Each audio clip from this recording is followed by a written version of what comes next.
Interested in learning more about emerging energy and power technologies? Or interested in helping your organization save money or find out what is in the works to build a sustainable energy future? If you have answered yes to any of these, you are in the right place. This is Brightest Bulbs.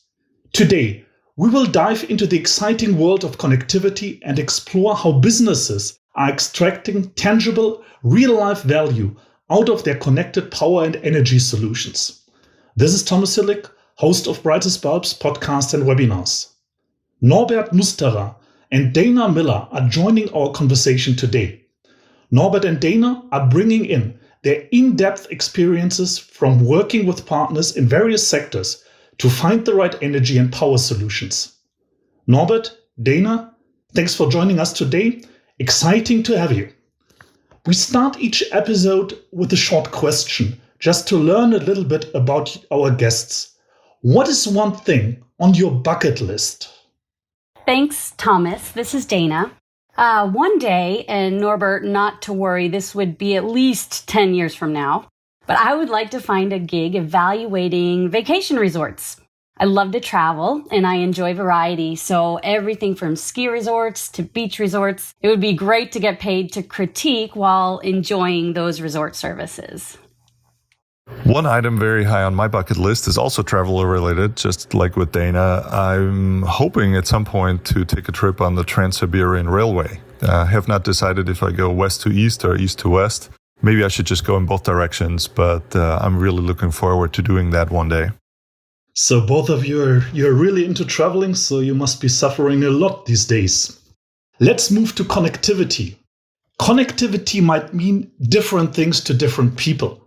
So instead of trying to put a definition to it, why don't we each give an example on connectivity to set the context for today's episode? Dana? Sure, I can start. I'll share an example in our rail market segment.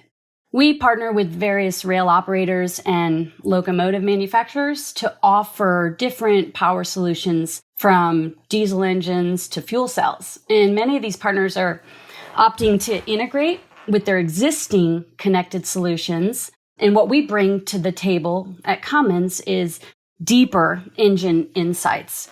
So data is being collected off the machines to remotely track and report on the engine performance, for example. And combined with our connected product called Preventec, customers can receive timely and descriptive recommendations, all thanks to connectivity. I spent my time with microgrids. Microgrids often use a combination of different power sources, solar panels, diesel or natural gas generators, to power the system and match it with the fluctuating energy demand. Often within these microgrids, an intelligent control system tracks generation from different power sources and how the demand is actually changing. This intelligent control unit then figures out the optimal power mix at any given moment, all thanks to connectivity. Yeah, my example is more a consumer example, close to home. In fact, in my home, I have a small generator installed at the side of my home, which helps me out every time the grid power goes down, which is happening quite a bit in the last few years. And I used to have an old unit that used to do its job. I got a new one from Cummins 2 years ago, and it now has remote access capabilities. So not only does it provide power to my house when the utility does not supply me, but I can also monitor and do exercise checks and monitor a lot of other vital parameters remotely. So it's definitely a big improvement, again, due to connectivity compared to the generator I used to have in the past. Thank you, Norbert. There's something inherently cool about these connectivity stories. But let's move beyond the coolness and pivot into what matters the most. Which values and benefits are users extracting from these connectivity solutions, Dana? Yeah, great question, Thomas. And this is why we're working in this space. So in the rail example I shared earlier, I'll describe two main benefits. The first is really around financial gains for the operations. And this could be found in shortened diagnostic time or better planning to have the parts that are actually needed. And finally, aligning maintenance events alongside with repair events so that our downtime is minimized. So that's the first one. Second key benefit is really peace of mind for our maintenance staff who have the added protection now of 24/7 engine monitoring. And that automated solution, I'll say, helps identify problems before they actually become issues. So connectivity allows companies to optimize and ensure the expected high performance of their products. I would like to stick to my microgrid example. And by the way, if you're interested in microgrids, also have a look at our episode number 2. There are various benefits that investors and operators actually get from microgrids. First one is resilience.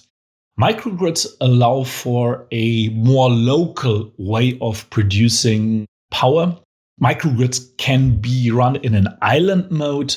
That means you do not really depend so much on the power grid. This local aspect makes power generation much more robust. Second benefit is sustainability. Basically, microgrids allow for integrating renewable energy sources. So you can reduce your carbon footprint by adding renewables. Third aspect is the financial aspect. Today, renewables, especially in sunny or windy locations, are more economical than some of the traditional power generation sources. So by integrating these cheaper sources of energy, the total cost of energy might be decreased, especially if you are able to do the integration in an intelligent way. Yeah, and I'll close out maybe with my earlier example about my home generator. The thing where connectivity makes a huge difference for me on the latest model that I installed 2 years ago with the connectivity feature on it is that I always know the situation in my house. I travel a lot, and we had a situation a few months ago where we were on vacation, and I could tell that there was a big storm going through our hometown. And I found out from some friends who texted me and told me that the power in our neighborhood was out.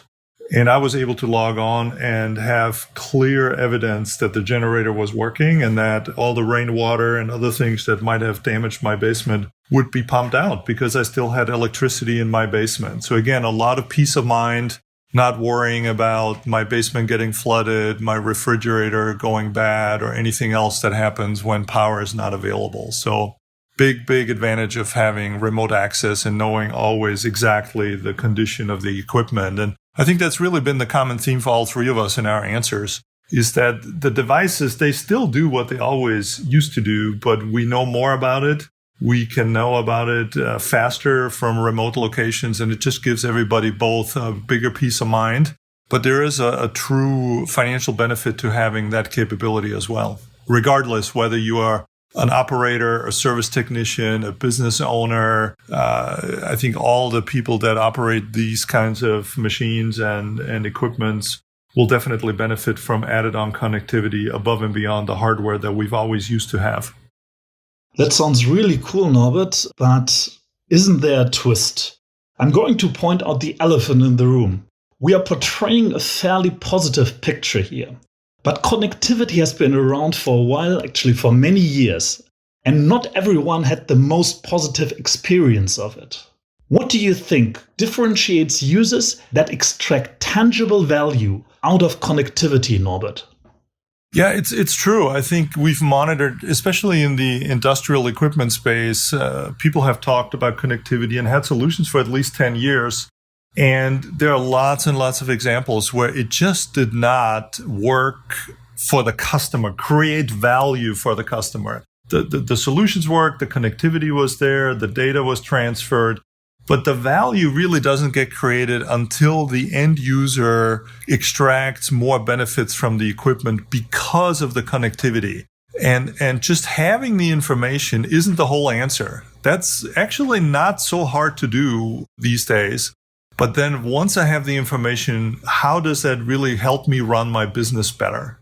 If I get a message that says your oil pressure is dropping, that by itself is connectivity, but that hasn't created any value. It's then really, once I have that message, how do I operate my equipment better, deploy my technicians better, make decisions faster because I know that. Only when I get to that point does the value really show up for me as the customer. And remarkably enough, many times that extra step of how do I use the information that I have now is quite a bit more complicated than creating connectivity to begin with. Interesting, Norbert. I'm visualizing a mining truck that is operating in the mountains of Chile or a locomotive that is pulling tens of rail cars across the US, and then a power generator installed in a healthcare facility. Very different applications. Yet 3 common problems solved. Let's dive into these 3 problems solved by connectivity. Norbert, could you start? Yeah, absolutely. The first common problem is about availability. I mean, as long as these solutions have been sold by us and others, one of the major benefits to the customer is that the equipment needed to be usable and available. And connectivity is just another way to improve the overall uptime or availability of any of these machines. Again, many facilities, whether they're data centers or hospitals or factories, when they use power generation equipment, it needs to be available when the customer needs it. And connectivity raises many of the failure modes of the past earlier and faster, and then we can address them. And even though availability may have been 99.9% in the past, there's still a 0.1% uncertainty, and getting that last 0.1% eliminated, connectivity can make a big difference there. Second is productivity. Dana, could you explain us some more about that? Yes, happy to. So I'll describe the second category being productivity. And we consider productivity as getting more out of what you already have, which is particularly important in this environment. We want our equipment delivering more output in the same or less time. If we can enable a continuously running haul truck, for example, to make more trips every day, it means more minerals carried, more production. Workboats in marine can optimize routes and transport faster. So a connected solution might actually recommend adjustments to engine parameters, for instance, allowing a truck or a vessel to accelerate faster, resulting in more round trips each day. So in this way, equipment becomes more productive and gets the job done faster. Great. Third is efficiency. Another one for you, Norbert.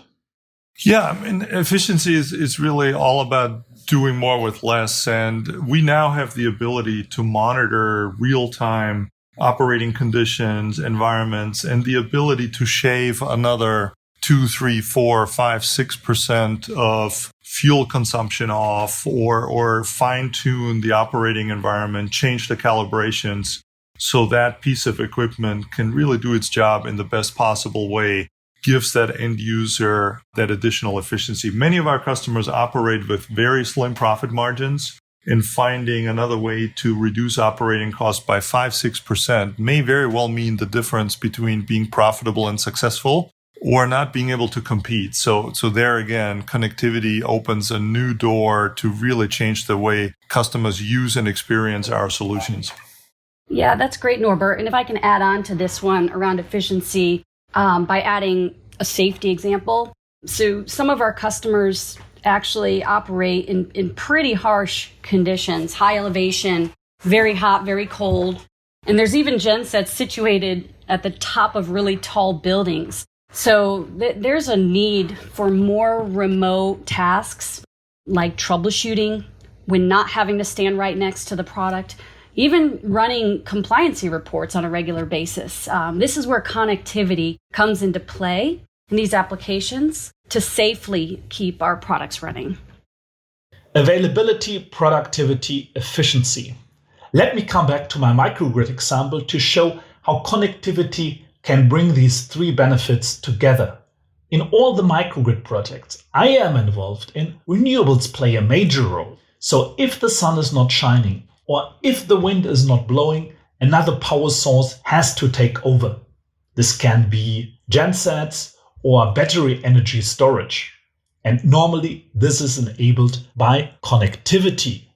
So here we address the problem of availability, ready when needed. The second point is about productivity. Connectivity can enable energy storage to cover certain demand peaks. This could actually mean that companies can increase their production output. When it comes to efficiency, connectivity helps microgrids optimize the share of renewables and minimize fuel consumption. So microgrids do more with less. Let's switch to technologies that help businesses extract value out of connectivity. Most of us are already very familiar with remote monitoring, the ability to remotely track certain parameters. Many of us have friends or family members with diabetes, and physicians often use medical devices to remotely monitor their glucose levels. Given remote monitoring is just the beginning, what else is there? Dana. Yeah, I would say it's, and Norbert touched on this earlier, but it's what companies do with the vast amounts of data collected that takes things to the next levels.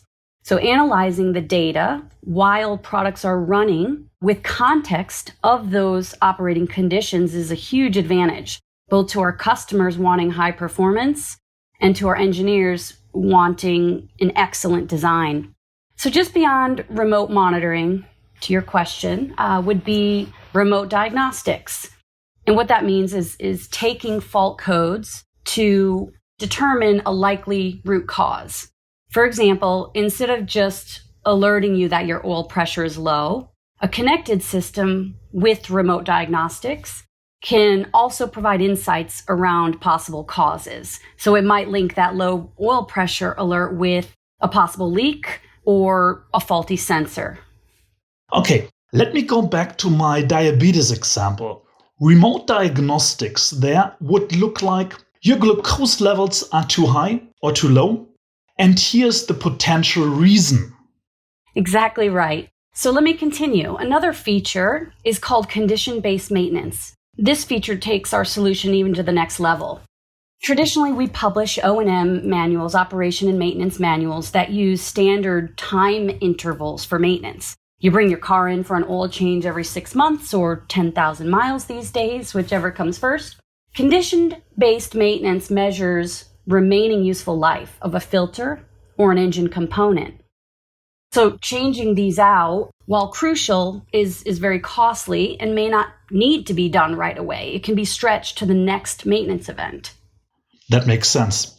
In my diabetes example, CBM would look like your glucose levels are too high or too low, the potential reason, and it is time for a dose of insulin to manage your glucose level, right?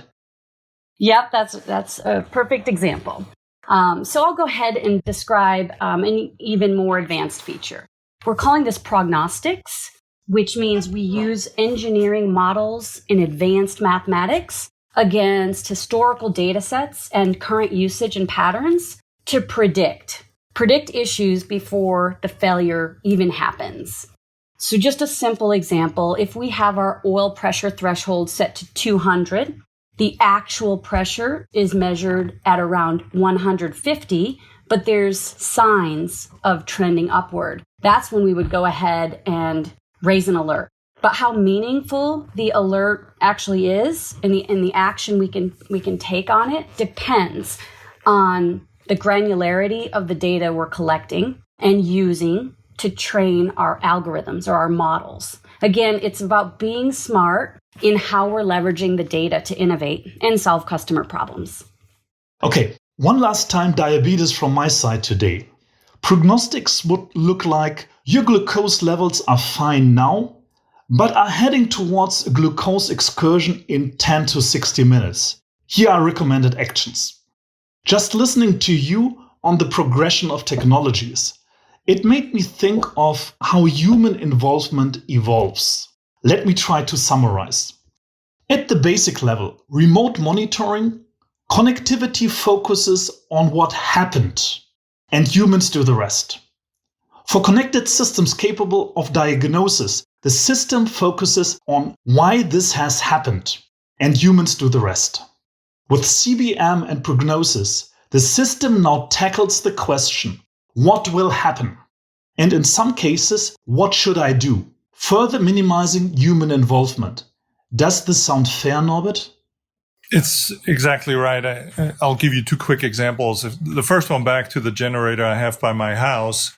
In the unconnected model I used to have, if it had a technical defect, the way I would have found out about it would have been in the next thunderstorm when the genset was supposed to start and it didn't. My current one, if something is not quite right, it automatically pages my service technician who comes out and takes care of it long before something goes wrong and it can't operate. That's real value. And to contrast that with the second example, for just out of a commercial environment, one of the applications that we supply our engines to are commercial marine applications. So if you picture yourself as a captain on a fishing boat, and you're up early at 2:00 in the morning, ready to go out on the ocean to go fishing that day, as you do every day. And all of a sudden, there's a warning light on the dashboard of your ship. What do you do then? This is really the moment where value gets created with connectivity and remote monitoring, where in the past, the captain probably would have had to make a decision with very little data and say, I just have a blinking light. Do I go out on the ocean anyway and take a risk and I don't know what will happen? Or do I decide to be careful and stay here and have a technician come in later in the day? And maybe it was for no good reason and I wasted several $1,000s of harvest of my fishing trip that day. Now we can very much dispatch a remote monitoring expert to that unit at 2:00 in the morning, and they can log into the equipment and say, yeah, we understand what caused that light to flash. You're fine to go, or you shouldn't go. Or maybe the technician will tell the captain to say, it's okay to go as long as you only operate the equipment in this particular way. And that's a real valuable decision that can save lives in that example, or can help the financial viability of that fishing captain. So this is really where the value comes, and it's the same equipment always used to be, but it's got that connectivity capability on top of that, and you just get in a whole different way of operating some of that machinery. So those would be two quick examples of that. Thanks, Norbert. In your example, you brought up a really good point that I want to reiterate, and it's about those doing the maintenance or repair work on the product. So beyond just the operators of the equipment, we want to highlight that our connectivity solutions, while they're fancy and advanced, we still don't want to get away from the fact that we need a solid network of capable channel partners who are ready to support needs as they arise. And they can better prepare in advance of dispatch and get the job done upon arrival. So the best scenario is using our advanced technology combined with a capable and nearby service network. That's very interesting, Dana. Actually, we have to come to an end now. Let's wrap up this episode with a forward-looking topic. How will connectivity empower the grid of the future? In episode number 1, we have covered that renewables, especially solar and wind energy, will play the key role in the energy transition. By the way, this also means that we will have a system with a huge number of decentralized power generation assets. So, intermittency and decentralization will make it a huge challenge for our national grids to forecast the exact need for generation at any given time. No doubt, energy storage or transmission grid upgrades will be used as part of the equation. However, I personally think the most important factor is to integrate renewables in an intelligent way so that investments in infrastructure will be optimized. And this is where I see connectivity being a key part of the future power grid, where its main focus is the ability to predict the need for generation and orchestrate all the assets to match a given power demand. Yeah, you've got that right, Thomas. I see the big leverage connectivity brings to the future of the grid is around integration and getting that right. More and more, we expect to see integration of digital capabilities across companies and providers for an entire site-wide solution, not just a component or an asset-level connectivity solution. So this includes cloud-to-cloud APIs, sharing raw data and analyzing that data and applying data science and artificial intelligence into our logic that we use to make predictions, all for the purpose of helping customers run and service their products better. And in this case, running the future power grids more effectively. Yeah, and I think in addition to just improving the way the equipment runs and operates, it also puts different market players within the grid in a very, very different position, right? We're all used to a grid where there were a few generators that just pushed power and electricity down into a network. And all of a sudden, with all this connectivity and the ability to connect with all the other moving pieces in a real-time basis, players that used to be just passive consumers of power can now become much more active player. They can use their generation equipment, their solar panels, their gas gensets to provide and help the grid when there's more demand. Obviously, we're already talking about using storage, decentralized storage, your electric car battery in the future to help that growing challenge of balancing a grid that has so much more unpredictable renewable power in it. So it will also accelerate and enable a faster shift to renewable energies just because we're able to connect so many of the moving pieces in the grid to each other. And you just couldn't have done that 10 years ago. Great. Thank you, Dana and Norbert, for joining today's episode. It was exciting to hear from you about connectivity in the energy and power sector. For listeners that are interested to learn more about connectivity, especially with regards to energy and power, any resources you would suggest them to look at, Dana? Sure, I find it useful to subscribe to a resource, the Business Watch Network. It sends relevant content to my inbox a few times per week and also opens the window for me to attend webinars, particularly those around how other companies are embracing rapidly evolving technology. Yeah, and for me, it's always helpful to look into industries which are a step ahead in adopting some of these technologies. And I think when you look in today's world, I think a lot of the information technology companies have very much enhanced some of these features. Some of the new consumer electronics have remarkable capabilities, whether it's your Apple Watch or other consumer electronics that can really set the stage for what we can do on the industrial and commercial side as well. So copying what early adopters are doing and bringing it into some of the more conservative, slower adopting environments like what we are in most of our markets is definitely another great source of inspiration. Excellent, Norbert. In addition to Dana and Norbert's suggestions, be sure to visit cummins.com/podcast to find other episodes and more resources. Thanks everyone for joining us today for Brightest Bulbs. Our next episode will focus on how our digitized lifestyles at home and at work shape the energy industry. Be sure to subscribe wherever you listen to podcasts.